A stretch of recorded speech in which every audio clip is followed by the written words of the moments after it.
So it's Titanic week again, and we're all here to commemorate and remember the sinking of the Titanic, which happened in April 106 years ago. And for this week, we wanted to do something a little different. What you really wanted to hear from us more than anything besides images or videos were updates. So this is the beginning of a bunch of updates, this video anyway. We're gonna still send you some cool things along the way, like videos and screenshots. No demos, sorry about that. But we're going to start off the week with this update video.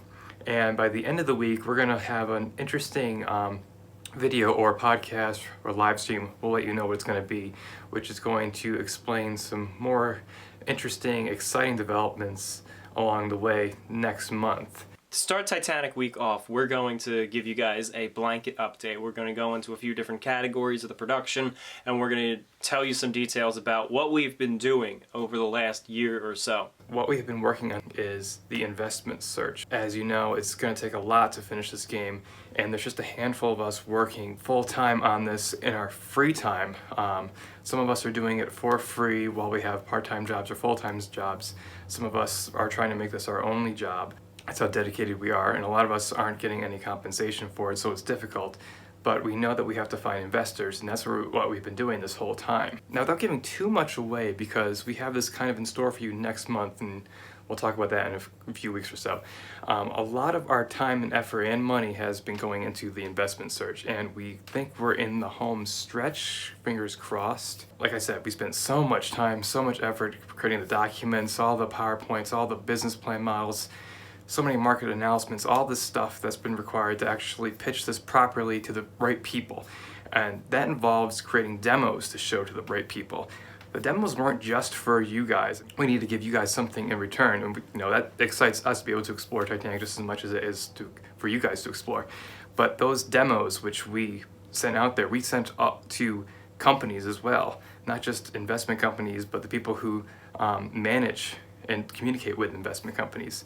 And that's who we've been finally able to set up a relationship with. Like I said, I don't want to get too much into it because we've signed a bunch of NDAs and all that jazz. We're in the home stretch. I keep saying that, and it scares me to say it, but it's also really exciting. So if you guys can hold out just a little while longer, we're almost there. We've been going around the country and meeting with a lot of potential partners who are able to help us find and organize the backing that we need for this project to bring it through to the fruition of our vision, which is what we've been wanting to do since you guys have started following us. The contributions you guys have been giving us are great. They're going to the development of the ship and the research and the day-to-day costs of this production, and that's very much appreciated.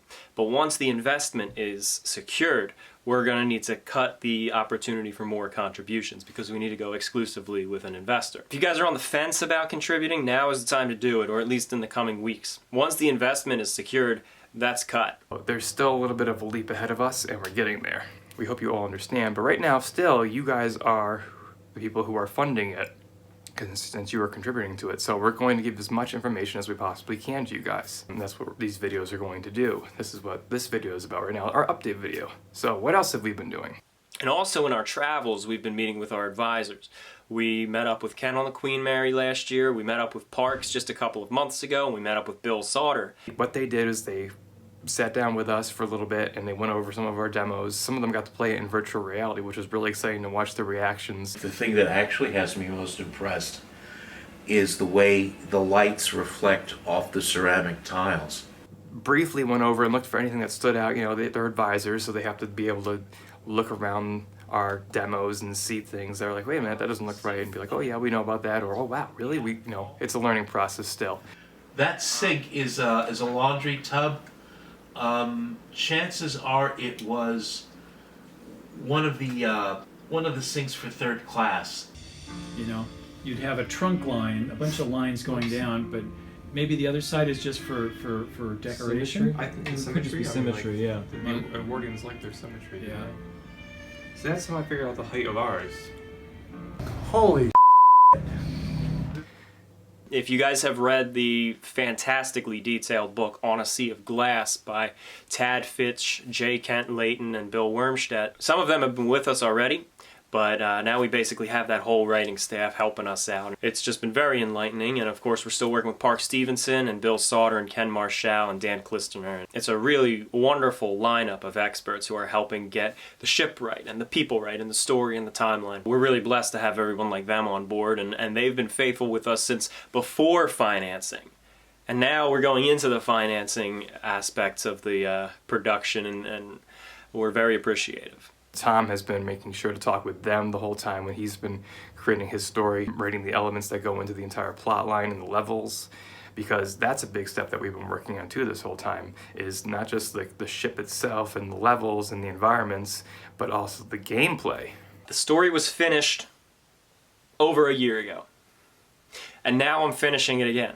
That's the thing when you're working with a story for games. You're constantly updating. You know, you might sit down and say, yeah, this story is finished, this story is good, and then a week later you'll think, I actually hate that part, and then you rewrite it, and then you rewrite another part, and then you take out a level, you add a level here, and the story will constantly be updated. And if you know anything about the production of video games, you know the story won't be finished until the game is finished. And I've been working with a lot of the team, and I'm getting a lot of input from these guys on the creative side, and we're getting some really cool stuff going. Finalizing a lot of the levels, he's been fleshing out what's going to happen with the plot, and he's been sharing it with us, and it's pretty exciting.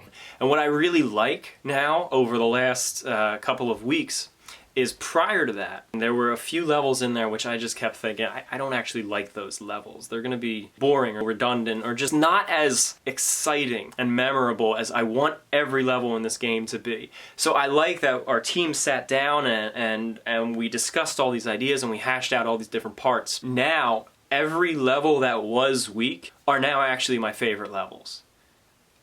I love the improvement. There's such a stark contrast between what it was and what it is. And I can't wait to see what it will be when the game is finally done. And working on the story now is something that's really important, because we have to be able to figure out what levels we have to focus on first in the production process, especially when we get funded. We have our game design documents and our development documents and all this wonderful jazz. There's a lot of things that we're doing now which we can't share behind the scenes, that are going to help streamline our process later on so that things go smoothly and you get the game done faster, in theory, or on time. It'll be awesome if we can finish the game on time, more than anything else. Yeah, that'd be really cool. But finishing the Titanic is first and foremost of our goals, because it's a big ship and there's a lot to do. Kyle has been importing a lot more into the engine, God bless his soul, because it's tough for him to do. He's a one-man team pretty much when it comes to the engine work, but it gives Tom a good sense of what scale the levels are, because he has to be able to go in there and see like levels 1, 2, 3 laid out in a digital physical sense, if you will.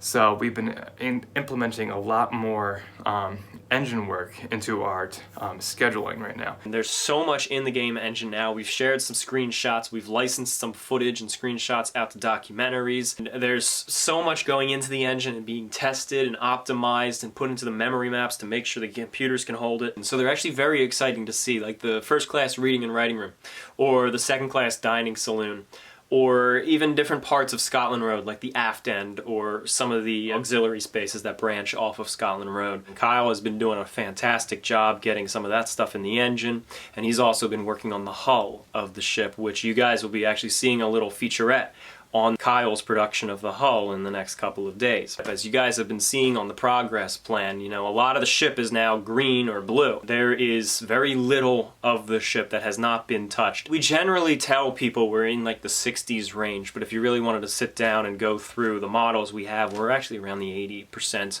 range of completion towards the ship, at least in terms of research and modeling. Just a few things left. Well, when I say a few, it sounds like, no, it's just a little handful, but it's not really a handful. Like a few things, as in Southampton, other ships, there are a few big things left for us to do. It's still a lot of work, and that's where we still need to hire people to come in and help out.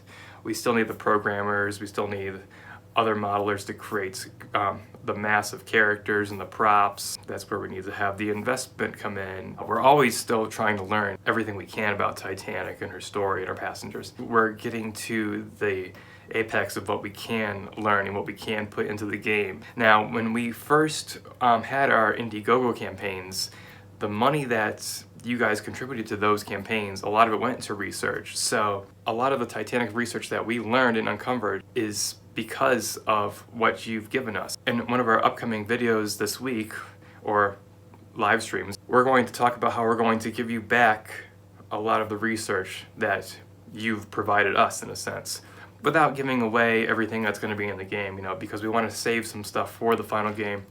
We want to save some surprises because it also creates value for the project and they're worth it in the end. But like, you know, there's a lot of research that you've provided us, in a way, by providing us funding for the project and for the game. And our ultimate goal here is to become the ultimate repository of all Titanic information. We're hoping that this project puts to rest almost all conspiracy stories, mysteries. It has everything you possibly can need about Titanic. A lot of authors and historians have said to us that our game is going to be the end-all of Titanic. With the claim of our project being the most authentic and most researched, we're going to need to back up our information. People aren't just going to take our ship and our animations as gospel. So we are finalizing all that research and we're getting it into the position where once it's all published, we can show the research too, and we can say this is why we did this. This is why we built it this way. So this is a very important stage to us because we are trying to redefine educational games and redefine the industry and raise that standard for authenticity in the game industry. So finally, in this update video, we want to talk about what's coming up for us. Tom and I are going to be in Belfast, Ireland for the anniversary for the sinking. We're going to be actually in Queenstown or Cobb for the 11th, so when Titanic set sail for her last port, we're going to be there. But we've been invited to Titanic Belfast for the 14th. Like I said, we have a lot to do in Belfast because there's a lot to see. There's a lot of research we have to do. We've been invited to a bunch of places that have, oh, I can't give too much away.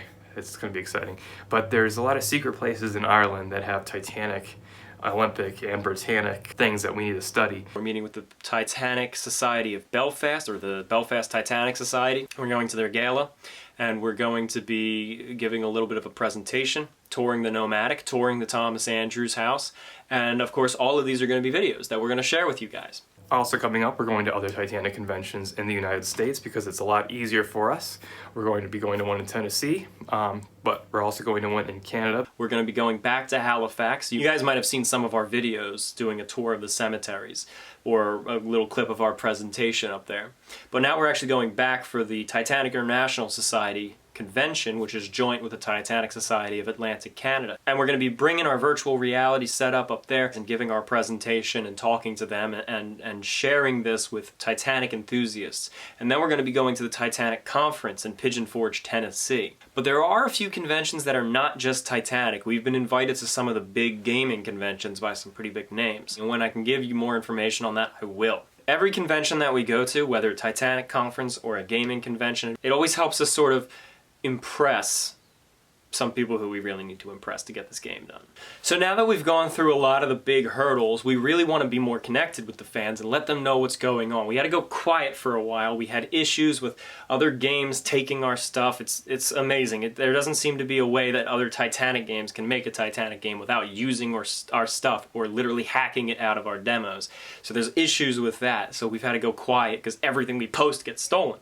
But we also had to be quiet because there's all sorts of hurdles that we had to jump over for the investments and getting all of this together. Now, while we still don't yet have the investor locked in or anything like that, there's some very exciting stuff going on, and I will elaborate when I can. But we do want to be more connected with you guys, and we're going to talk a little bit more about that at the end of Titanic Week. I think you guys will like it. Actually, I know you guys will like it. We're going to devote a whole video to what that coming plan is at the end of Titanic Week. And we might live stream you guys instead from Belfast or Cove or wherever we are at the time. We're going to talk a little bit more about the plan. It's going to be something along the lines of we want to do a video every week.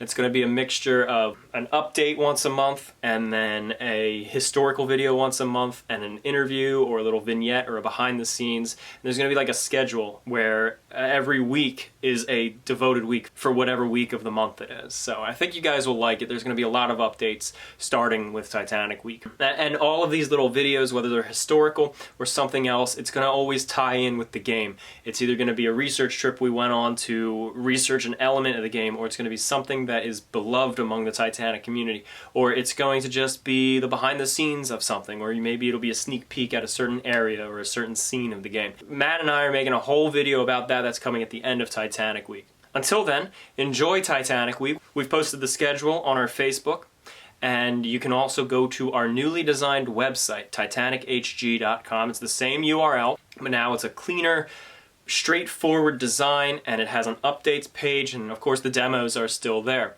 So go check that out. Check out our schedule on Facebook, and you'll see we start Titanic Week with this video. And then there's Kyle's Hull video, and then we have the Queen Mary tour, which is coming out, and then our live stream video, or just plain video, where we talk about our plan. Be sure to tune in.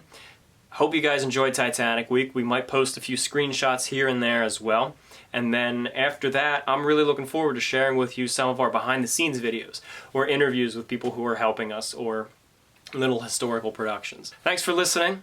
Thanks for your patience, and this is about to get really exciting. Thank you.